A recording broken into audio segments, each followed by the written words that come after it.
Leo tumetembelea mradi huu wa Songea Tunduru Masasi, mradi mkubwa na wa kimkakati kwa serikali ya Jamhuri ya Muungano wa Tanzania kuhakikisha kwamba mikoa ya Lindi na Mtwara inaingia katika gridi ya taifa. Tulichokikuta hapa site hakiridhishi.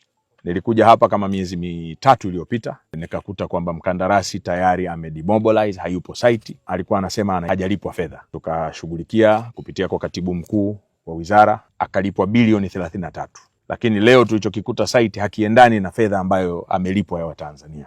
Mkataba wake huu unaisha mwezi wa 9. Lakini kama mnavyojionea hata hana watu wa kutosha site kwa ajili ya kukamilisha kazi hii. Sasa namtaka katibu mkuu kuhakikisha kwamba mkandarasi huyu haongezewi hata siku moja. Mkataba wake unavyoisha, twende kwa mujibu wa sheria, tuweze kukata liquidated damages ili yeye aanze kuilipa serikali. Sisi hapa tutasimama katika nafasi zetu. Tutaendelea kuwafuatilia hawa watu hapa. Kazi hii ni ya serikali. Kwa wilaya niko hapa na vyombo viko hapa na wote ambao tuna dhamana tuko hapa kuhakikisha kwamba tunasaidia kuona mambo haya. Maamuzi ambayo umeyatoa Mheshimiwa Waziri na maelekezo uliyoyaelekeza hapa ni sahihi kabisa, sisi tunayaunga mkono kabisa 100%.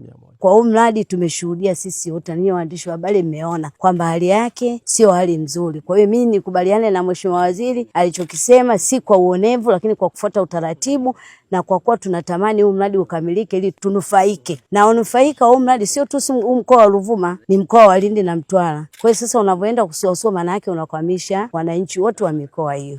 Salva Africa TV, burudani na habari za papo kwa papo.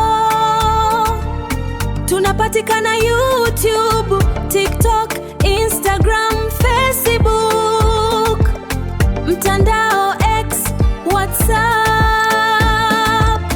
Salva Africa TV, burudani na habari za papo kwa papo. Tunapatikana YouTube, TikTok, Instagram, mtandao X, WhatsApp.